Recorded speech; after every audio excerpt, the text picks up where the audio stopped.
ኢትዮጵያ ሲ ክልተ ወደብ ከለዋ ማለት ኤርትራ ክልተ ወደብ ከላስ ኢትዮጵያ نحن كو إثيوبيا كوينا نفلتنا إثيوبيا زبل شمو ناي نبرنا إثيوبيا زبل شمو إثيوبيا أداب تقبرو خلا بشنجات من 4 أداب تجيراتو شنجات من 4 دحر خلا كنا تعلم مالتي إثيوبيا زبل شم كتحس كلا إذا مليك الصراحة إثيوبيا حد هاجر كوينا نفلتنا حد هاجر كوينا نفلت ما سيتيل كاني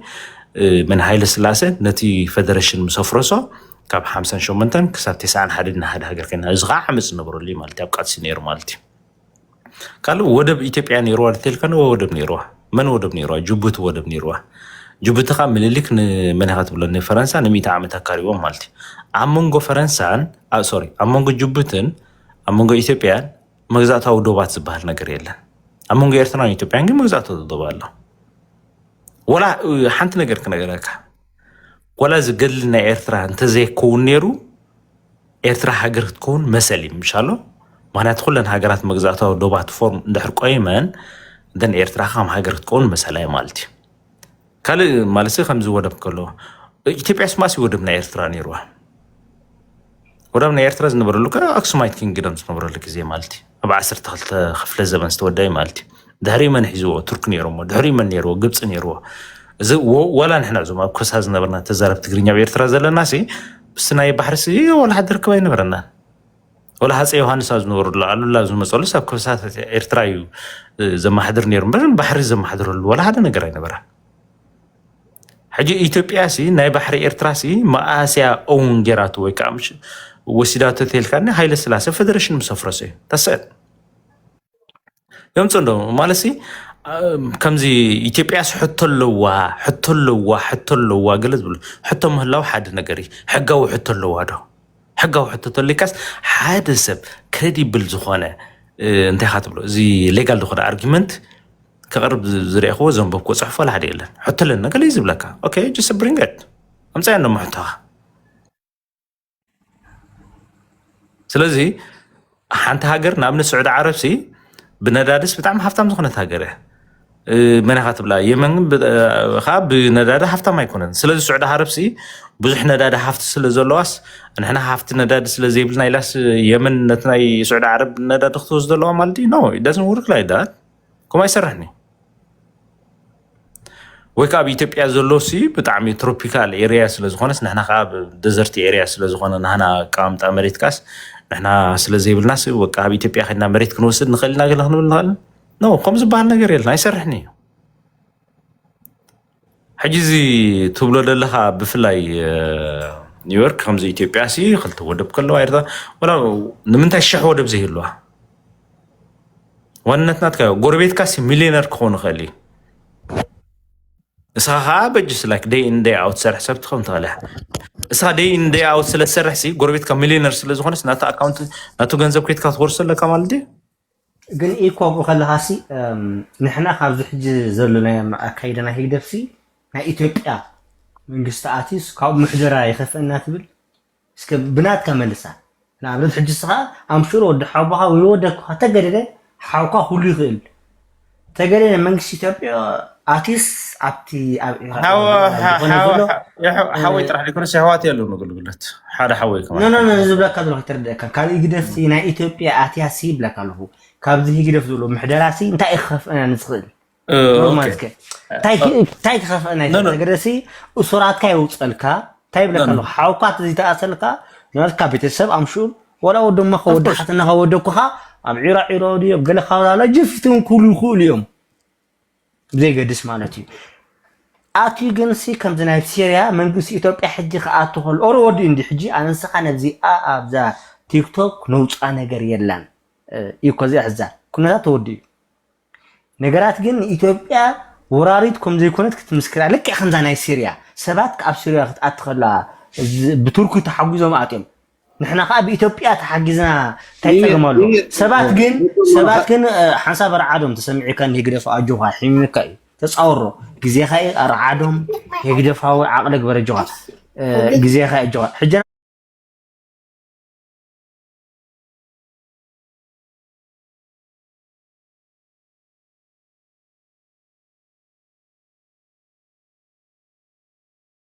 ቶም ይወት እንተ ጸኒሖም ማለት ሰባት ኳ ጉድጓድ ተሳሒቦም ክወጡን ሽዑ ዓለም ንኢትዮጵያ ከተመስግና እያ ስለዚህ ኢትዮጵያ ሕጂ ንኤርትራ ምእታዋ ወራሪት ኣይኮነትን ኣብዚኣ እኳ ብርጌን ሓሙድ ትብል በዚ ከዓ ንኢትዮጵያ ንኤርትራ ምእታዋ ከዓ ትከላኸለላ እዚኣ እኳ ታፍሊ ሕጂ ለካ ማለሲ እዚ ናተይ ግዜ ኣፅዋይ ሕጂ ምታይ መስሊካ ሓሳብ ኩዳው ተሓተካ ና ራዶ يا 1 minute لتك كابو خلط تعتو كان عيكو صنحبه حجي ده حرار عدم كاس سياسي مثلا ان شاء الله زمته سبي خنا يقدم سؤال حسكا تمص كاس ميتيل كده تحسب حجي انت له مسيلك ابسو بلو دلخا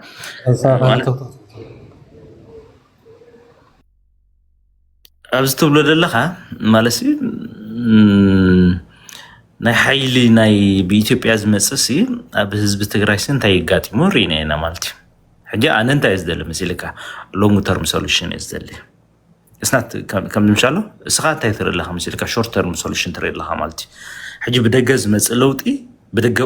ብውሽጢ ለውጢ ዝመፅእ ዳ እዩ ሳስቴናብሊቲ ዘለዎ እምበር ብደገ ዝመፅእ ለውጢ ወላ ሓደ ክሳ የብሉን እዛ ኣበይ ሪናዮ መሲልካ ኣብ ሊብያ ሪናዮ ኣብ ኢራቅ ሪናዮ ኣፍጋኒስታን ሪናዮ ማለት እዩ رديخاني اوكي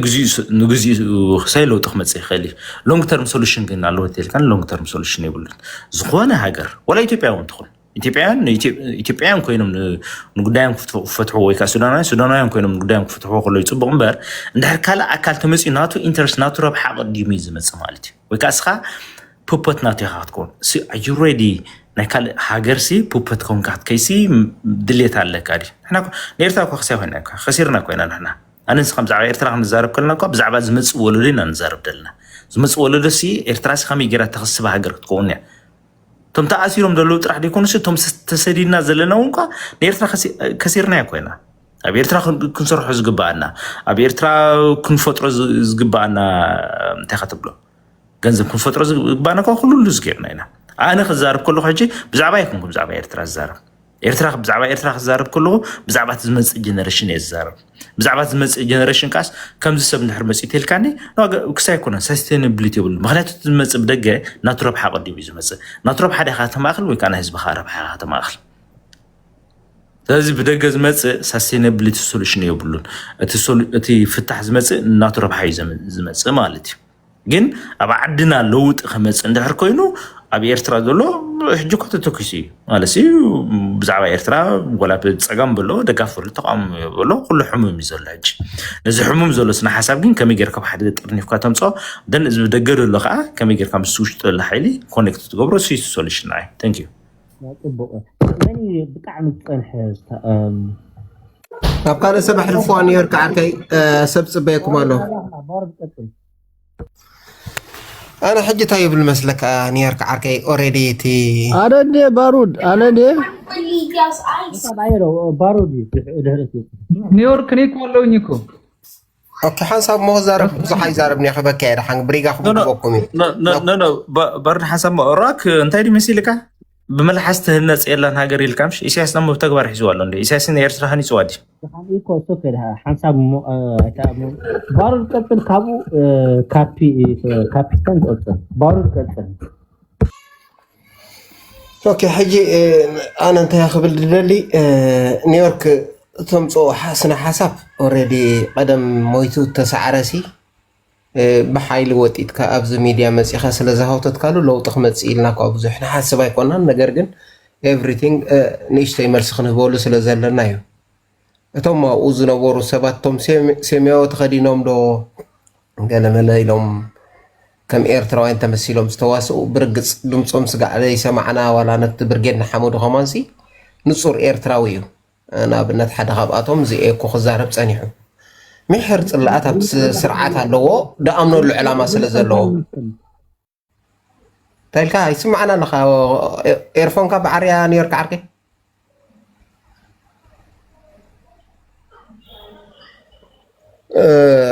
እቶም ሰባት ኦሮሞ ድዮም ጉራጌ ድዮም ዋላ እንታዮም ጨርቂ ጥራይ ሒዞም ስለ ዝመፁ ሲ ነቲ ብርጌድ ብሓፈሽኡ ክንሃርሞ እውን ከቢድ ኣይኮነን እቲ ምንቅስቃስ ናይ ብርጌድና ሓመዱ ጠርነፍቲ ኢና ድበሃሉ ሰባት በታ ዓቕሞም ከማንሲ ድምፂ ክህቡሉ ኣይከኣሉን ውክሉና እዮም ኣይውክሉናን እዮም ኣይበሉን ስለዚ ብዛዕባኡ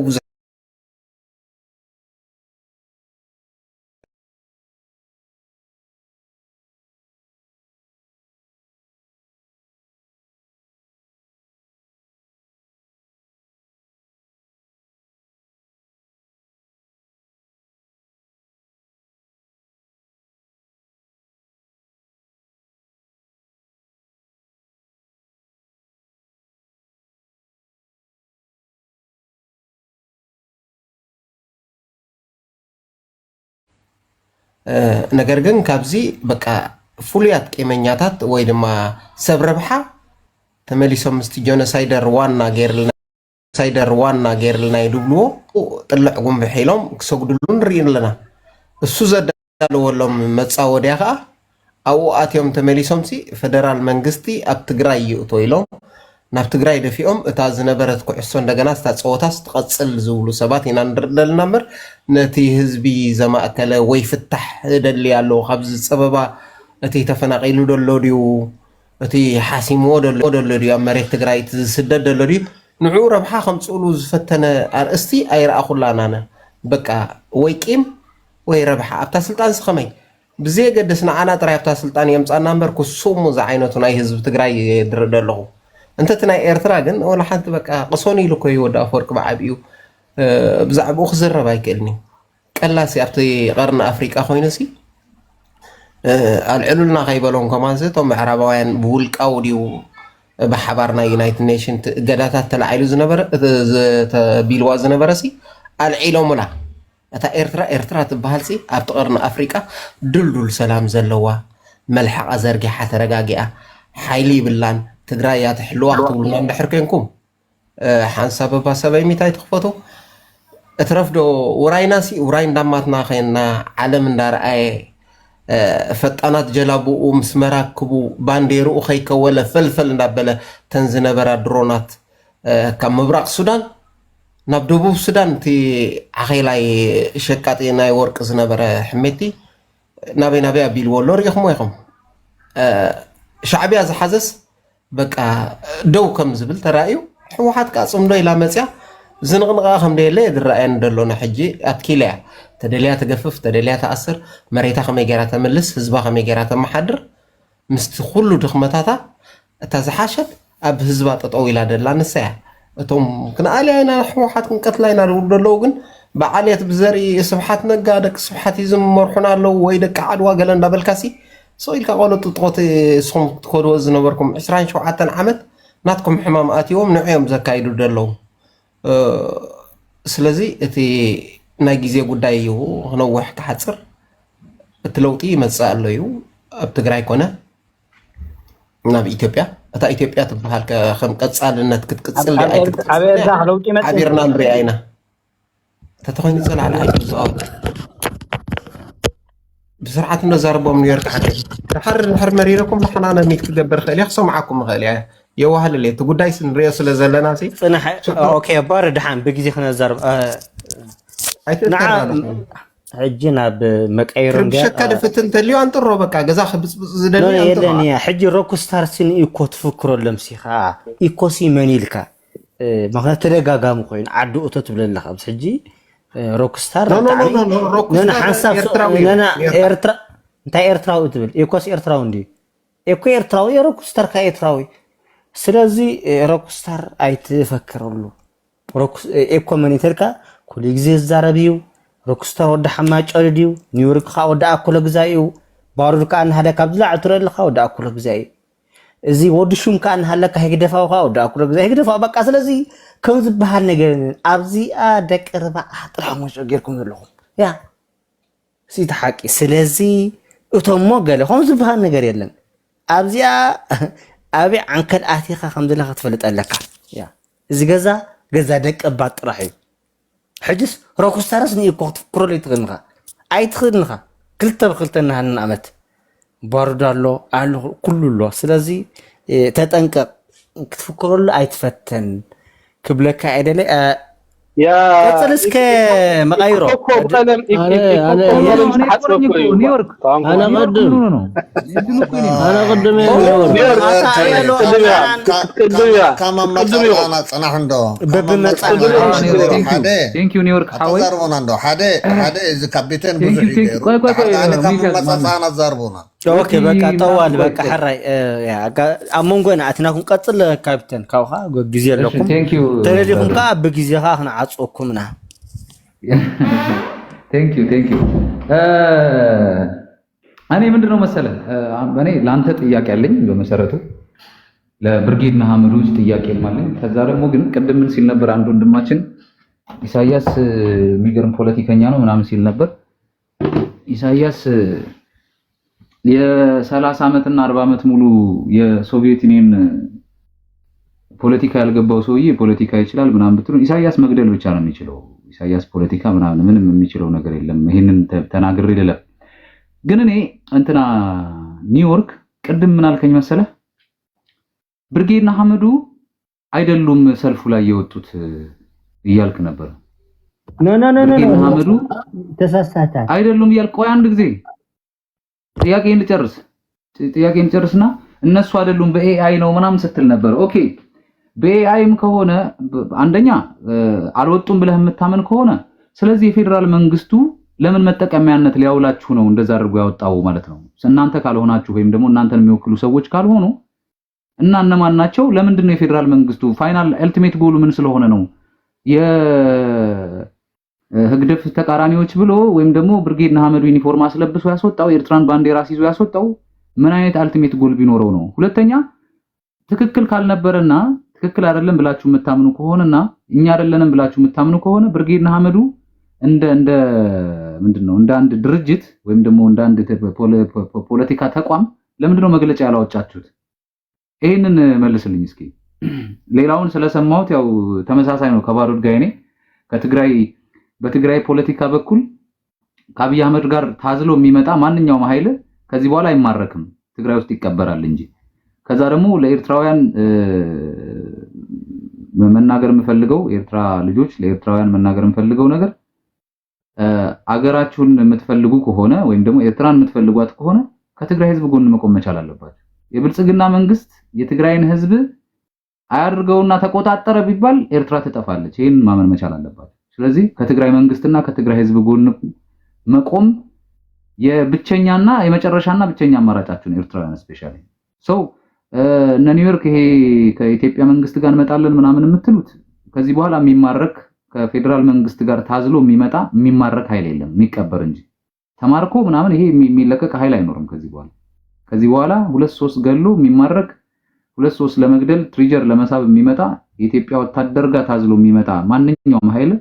ትግራይ ውስጥ ተቀብሮ ይቀራል። ትግራይ ውስጥ ተማርኮ የሆነ ቦክስ ውስጥ ምናምን ነገር እየተቀለበ ይኖራል ምናምን አይደለም። ለሱ ዳቦ ምናምን የሚወጣ ወጪ የለም። ከዚህ በኋላ የሆነ ኢንቲሜት የተደረገ ኮስት የለንም። ሚሰላኔስ ኤክስፔንስ የሚባል ነገር የለንም። እኛው ከዚህ በኋላ ከኢትዮጵያ መንግስት ጋር ታዝሎ የሚመጣ ወደበል ምንበል ብሎ የሚመጣ ትግራይ መሬትን የረገጠ ባጠቃላይ ይቀበራል ነው ማለት። ግን ይሄንን መልስ መልስልኝ ለኔ ኒውዮርክ ብራት። ኦኬ አዋት አለኸ አዋት احلف انا زارب قتل اوكي ودش مقتل اوكي الراي ميت قبروا زي ما حواتي تايمس لكم عندني اشتي دحار مبرهيك يقول لي ايكو حونا صبغ بلوتك اخذ زارب سنحو ابو زح مسؤول السماء معي جيم تايخ بالسمعي القداي تقبروا لوني سياسة بعلو يدلي وانيرو كبلن كله سي بعلوس كيدو ابيون انترناشن ودو بحبورات هقرات اكيبو يونايتد اوروبيان اكيبو ديو القدا قبروا لي زبالي اي قريمات النتازربا مالك نو القدا تقارلنا بكونكريتيو تقارلنا ناب اسياس كاني كونن زعلمي ارتراويان انتقونكم ناب حزب ارترايو اتي القدا تقارو نيرو سيقام هيصانات مدهنت ወድሽም ከወርፀካ ደሊኩም ክንቅረ ምስና ያቅሬታ እተን እገዳ ዝነበራ በኤርትራ ኣብ 2009 ጀሚሩት እገዳ እተን እገዳ እንታይ ነይረን እስከ ጠቐሰን دحنا بجزيخ بتعمل جنبه እገዳ ከም ነበረ እንድሕር ኣሚንካ እኩል ይበቃ صنحنا زي فلسفناكم يصنحنا مو انا ግን እታ ነጥብ ዝቀምጣ ዘለኹ ስለዚ እገዳ ከኣኒ ናብ ኢሳያስ ከማና ይነበረን ኤርትራውያን እንተኮንኩም ህፃናት ከይተረፈ መድሃነት ህፃናት ከይኣቱ ዝተከልክላ ነራ ኤርትራ ናብ ህዝቢ ኤርትራ ዝዓለመ ነይሩ ናሕለፋ እዚያ መብረሂ ክበላ ደልያ ማለት እዩ ኒውዮርክ ሓወይ እንታይ ትብል ፀኒሕካ ክልተ ወደባት እሲ ንኢትዮጵያ የድልያዩ ቃልስና ከዓ ንሱ እዩ ካ ትብል ፀኒሕካ ሕጂ እንታይ ገርካ ያታ ቃልስናትካ ጠቅሊልካ ኢትዮጵያዊ ምዃንካ ወይ ሰነ ሓሳብ ናይ ኢትዮጵያ ተራምድ ከም ዘለካ ወይ ተሳሲ ከም ዘለካ ኣፍሊጥካ ብርጌድ ንሓመዱ ዝበሃል ሰነ ሓሳብ ናይ ኤርትራ ከም ዘይብሉ 4 ነጥቢ ቀሚጥካ ኣለካ ንፍትሒ ድዩ ንሰላም ድዩ ንምዕባለ ኤርትራ ይኮነን ዝቃለ ዘሎ እንታይ ዳ ኤርትራ ምስ ኢትዮጵያ ክሕውሳ ወይ ከዓኒ እዚ ቀይሕ ባሕሪ ኢትዮጵያ ንክትቆፃፀርኩም ትቃልሱ ዘለኹም ሎሚ ብርህቲ ስለ ዝገበርካ ይቀኒየለይ ክብለካ ይደሊ ማለት ካብኡ ሓሊፉ ተሪፉ እዚ ሰላማዊ ሰልፊ ዝግበር ኤርትራዊ ኩን ትግራዋይ ኩን ሰርቲፊካ ናይ ኩናት ትግራይ እንተዘይተደብዲባ ኢልካ ዝገብሮ ዘለካ ፅባሕ ተሓታት ኢኻ ኣብይ ኣሕመድ ወራር ንክገብር ሲ መንገዲ ትፀርገሉ ኣለኻ እሱ ገረብ ሓኽላ ይሰርሕ ኣሎ ንስኻ ግን ሰላማዊ ሰልፊ ወፂኻ ድሓን ናይ ብርጌና ሓመዱ ጨርቂ ግበር ናይ ገለ ጨርቂ ግበር ንሱ ይኮነን ግን ትሕቶ ንምንታይ ካ ትገብር ዘለኻ ሕጋዊ መንግስቲ ኣብ ትግራይ ስለ ዘየሎሲ ምክልኻል ናይ ኢትዮጵያ ከኣቱ ኣለዎ ኢልካ ትሰርሖ ዘለኻ እንታይ ዝዓለመ እዩ ኩናት እኳ ካ ትዕድም ዘለኻ ጨፍጫፍ እኳ ትዕድም ዘለኻ ናይ ቱማሌ ኣብይ ኣሕመድ ኣብ ትግራይ ዝገበረሲ ኣይትዝክሮን ዲኻ ሕጂ እንታይ ካ ትውፅሉ ዘለኻ ነዚ እዚ ኢትዮጵያ ወይ ኣብይ ኣሕመድ ኣይኮነን ተሓታቲ ኤርትራዊ ኣብኡ ትሳተፍ ዘለኻ ትግራዋይ ኣብዚ ጉዳይ ትሳተፍ ዘለኻ ናይ ገበን ኣብ ርእስኻ ከም ዘሎ ክትፈልጥ ኣለካ ማለት እዩ ንሰላም ኣይኮንካን ሰላማዊ ሰልፊ ወፂኻ ዘለኻ ንኩናት ኢኻ ወፂኻ ዘለኻ ፅባሕ ኻኒ ኣብይ ኣሕመድ እንታይ ክብለካ እዩ ድሌትኩም ገይረልኩም ይክብለካ በቃ እዚኣ ክብለኩም 4 ነጥቢ ስለዚ እቲ ፖለቲካ ናበይ ትወስድዎ ፍለጥዎ እታ ሓንቲ ኣብ መወዳእታ ክብላ ዝደሊ ከዓኒ ማንም ይኹን ማንም ተቃላሳይ ኣብዚ ብርገድ ንሓመዱ ንበሎ እዚኦም ኣልኻድራ ዝብሉ ንበሎ ገለ ንበሎ ማንም ይኹን ማንም ይብለኩም ኣሎ ሕጊ ኣብ ኤርትራ ክቅየር ዲሞክራሲ ኣብ ኤርትራ ክመፅእ ደይኮነ እቲ ቃልስናቶም ስልጣን ብኸመይ ገርና ንርከብ እያ ትሕቶ እዚኣ እታ ቃልስኹም ኩላ እዚኣ ንሰድያ ሰብ ትቀዳደም ዘላ እምበር ህዝቢ ኤርትራ ከፊእዎ ፀቢቕዎ ኣብ ኤርትራ ኣሎ እዚኣ ክትፈልጥዎ ኣለኩም ኩልኩም ማለት እዩ ሓደ ከይበልኩ ኣብታ ናይ መወዳእታ እዚ ካፒተን ክዛረቦ ዝፀንሐ ብኣምሓርኛ ኤርትራ ክትነብር እንትኾንካሲ ምስ ትግራይ ተሓባበሩ ይብል ፀኒሑ ፅቡቅ ንሕና ምትሕባር ተሓባበርና ኣለና ክንተሓባበረና ፀገም ዝበሃል የለን እዚ ግን ብፍርሓት ኣይኮነን ብፍርሓት ደይኮነ ንሕና ሰላም ንክንፈጥር ፍቅሪ ንክንፈጥር ኣብቲ ዞባና ብታንኪን ብፈንጂ ተኸቢቡ ዝነበረ ዶባትና ሰላማዊ ሒስና ኣለና ብሰላማዊ ሒስና ብጥይት ደይኮነ ብሰላማዊ ሒስና ኣለና ማለት እዩ ኤርትራ ግን ካብ ማንም ሓገዝ ኣይትደሊን እያ ደቂ ኣለዋ ቅድሚ ሕጂ ዝገበረቶ ታሪኻ ኣንብቡ ሕጂ እውን ማንም ይኹን ማንም መፅያ ሓገዝ ትደልየሉ ምክንያት የለን ብፍቅርን ስኒትን ብልምዓት ብሓደ ክንኸይድ ግን ክንተሓባበር ኢና ምስ ትግራይ ስለዚ ስፈራሕና ካብ ኣብይ ኣይኮንና ንሕና ምስ ትግራይ ንተሓባበር ሓወይ ማዕሪ ረዳካ ደሎ ሰላም ስለ ዘዋፀአና ጥራይ እዩ እዛ ክትፈልጣ ኣለካ ይቀኒየለይ ዘረባኻ ይንብዛሐልኩ ኦኬ ኣየሎ ኣለ ኸሪኻ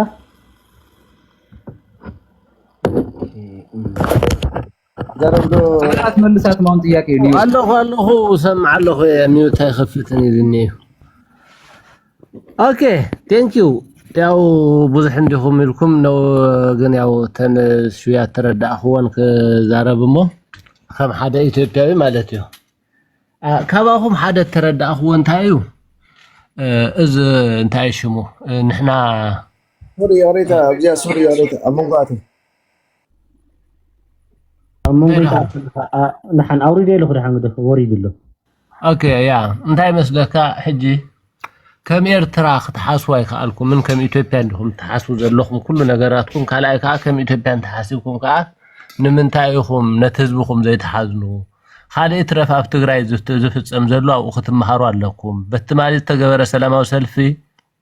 مودات إرتراويان بتحق أنت مسيهم خمسة نايت قراءات تخون بجاكم إثيوبياويان أما حدران لكم دعاء الخوب لمنكم خمسين أما حدركم هنا بجاكات من الزاربكم زلنا نمنتاي نوح عمتات بتحقي بتحتنا بمعارنت زلوا صقمات نفتح عند بلان لمن علينا هنا قلت ህዝቢ ይደሊ እቶም ፖለቲከኛታት ከዓ ናይ ባዕልኹም ጥቕሚ ተራምዱ ኣለኹም ሁምነት ህዝቢ ማለት እዩ ስለዚ እቲ ህዝቢ ከዓ እምቢሉ ከምዛ ናይ ትማሊ ዝገበራ ናይ ትግራይ ካብ ትግራይ ወፅኡ ኣብ ኢትዮጵያ ሰላማዊ ሰልፊ ተገይሩውን መወዳእታ ንዓኹም ያትኸውን ከም ቃሕታኹም ንኢትዮጵያ መንግስቲ ከም ቃሕታኡ መጻወት ኢኹም ትኾኑ ካልኣይ انتايكم كخسيبكم حجنا ابنت نحنا ኢትዮጵያውያን ናይ ባሕሪ ሕቶ ኣለና እትፈልጡ ኢኹም ከም ዝስኻትኩም ዘይትድቅስዎ ንሕና እውን ኣይንድቅስን ኢና በዚ አጋጣሚ ክትረድእዎ ዘለኩም ማለት እዩ ንምንታይ ስኻትኩም ሕጂ ክትቆጣጠሩ ኣይትጥቀሙሎም ይሆን ግን ንሕና ንኸይንጥቀመሉ ኢትዮጵያውያን ጉሮሮኦም ይተዓፀው ንኸይበልዑ እሳቶም ካብ ዝበልዕዎ ንሕና እውን ብጥሜት እንዳሞትና እሳቶም ክመውቱ ኣለዎም ዝብል ኣተሓሳስባ እንዲ ዘለኩም ንሕና እውን እዛ ነገር እዚኣ ከዓ ብልብና ሒዝና ክሳብ ለሚያለ ሓንቲ መዓልቲ ግን ክትወግሕ ከላ ከመገርና ከም ነምልሳ ንፈልጥ ኢና እሱ እንተ ስኻትኩም ዘይትድቅሱ ንሕና እውን ከም ዘይንድቅስ ክትፈልጡ ኣለኩም ማለት እዩ خالاي زخونه بملؤ بمجبرارن بوንጀልን ተሓተቲ ኢኹም በዚህ ትፈልጥዎ ዘለኩም ከም ጣፍቲ ህዝብ ኢትዮጵያ ዝተፈጸመ ግፍዒ ጥሜት ናይ ኢኮኖሚ ውድቀት ክህደት ናይ ባሕሪ 40 مسعን እዚ بملؤ ከሓሳክና ሓተትና ንሕና ኢትዮጵያውያን ካብ ኤርትራ ካብ ሻዕብያ ወይ ካብ ሕወሓት ማለት እዩ همز ናይ ደማዓንቲ ትርእዎ ዘለኹም ትግራይ ብሰንከ ሕወሓት እዩ ከም ዝኸውን ዘሎ ትግራይ ብሰን ንሕወሓት ንኽብቀብል ክብሉ ህዝብ ትግራይ ከም ዝኸውን ዘሎ ጽባሕውን ካባኹም ከምዚ ኣኽን ገብር ንኽእልና ንሕና ከም ታስኻትኩም ትገብርዋ ዘለኹም ኣይጥቀሙሉን ንሕና ንኽንጥቀመሉ ግን ኮነልኩም እንዲኹም ኣፍታ ጉሮሮና ደውልኩም ዘለኹም ጽባሕ ንጎኻ ከምዚ ኣኽትከውን ከላ ከይትቆጨኩም ማለት እዩ ካልእ ብዝበለፀ ንሕና ዘድለና ሓደ ናይ ዓለም ዲፕሎማሲ ጥራሕ እዩ ካልእ ነገር ኣያድልን እዩ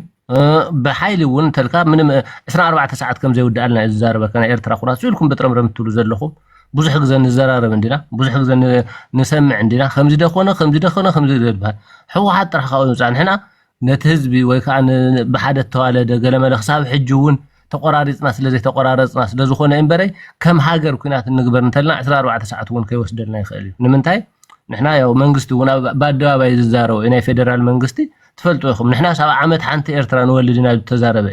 خساب كندزي نعيقكم تزارب منغستي يزرلو مالتي